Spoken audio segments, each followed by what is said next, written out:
Meantime, retail, that soared this week. The online retail ETF, ONLN, how clever, just wrapped up its best week since April 2020. And take a look at Nike, shares popping 3% today, ahead of the company's earnings report on Monday. The Chartmaster says there is upside for the sports apparel name. Let's get to Carter Worth of Worth Charting. Carter, what are you looking at? Well, it's a good precondition for a move higher, which is exceptionally weak preceding price action. And it's not just Nike, of course, it's footwear across the board. Let's look at a few stats and a few charts. The first here, this is year-to-date numbers for Crocs, for Puma, Deckers. You see it right there. I mean, the S&P's down with its recent bounce, now only 6.8. These things are still down 20, 30, high teens percent.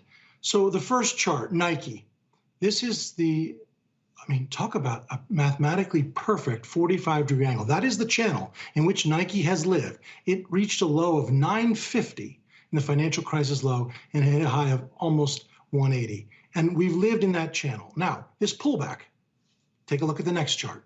We are right down to the midpoint of the 2009-2022 channel.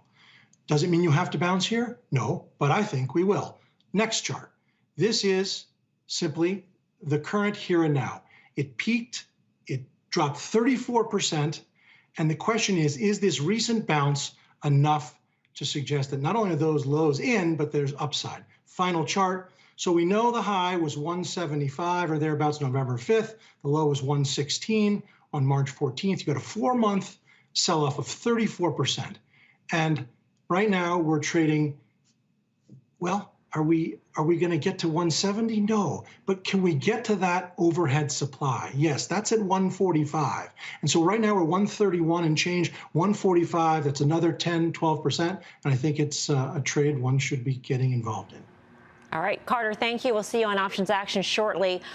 Steve Grasso, Yeah. is Nike a buy in your view, or does it have a potential China problem, a potential supply chain issue problem? Yeah, I think Vietnam. I think that's the issue, and I think all of those footwear stocks that he put up on the screen probably have the same supply chain issues as well. So you have to be very careful about that. But I think that's probably also in a lot of these numbers as well. So Under Armour looks like it might be a trade, because I think we're just going on a reversion trade for all of these names. Yeah. During a period of crisis and a market dislocation, relocation, Nike's the first name you want to buy. And it was the first name to buy in the lows of COVID. And they were the first ones really to give you some insight into what they were seeing in China. They report on the 21st of March. I mean, this is a company that I think, really will be the first to give you some sense of where gross margins are going, especially in discretionary, with all of these factors. I'm a shareholder. I expect to be a shareholder the day after earnings, but I get very concerned, even with the innovation and the tailwinds in fitness and whatnot.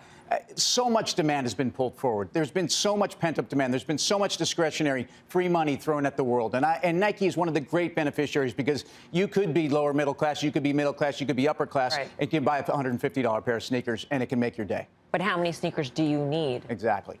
And how many sneakers will Nike have? I mean, that'll be, even if you don't own Nike, I would imagine that this conference call is going to be key. As Tim had mentioned, it had talked about supply chain issues. It talked about all that stuff back in December, Courtney. Yeah, and I think it's a lot of short-term issues you're seeing with Nike. It's the supply chain issues, the issues with Vietnam. There's now COVID increase in China, which is going to affect their sales in China. Their sales in Russia and Ukraine are going to go down. But I think when you look at this from the longer term, a lot of these things are going to get resolved. So if you are of the view that these things will get resolved, and I think we all are, I do think there might be some good opportunities here. And I do think, especially when you look at their sales abroad, about 70% of their sales in the next 5 years are expected to be outside of the U.S., and they already do have a foothold in China, which I think is fascinating. I think these are great things to take advantage of. Quick, would you rather, Guy? Nike? Oh, wow. We've done this in a while, by the way. I don't think giving Guy that luxury. All right, here we go.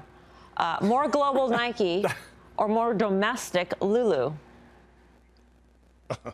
Listen, I'll tell you one thing. The last couple times Carter Worth's been on, it's been spot on. I mean, look at that square call he made the other day, the Sox call. So 145, 50% retracement of the all-time high and that recent low. I'm in the Nike camp with CB Dubs, Melms.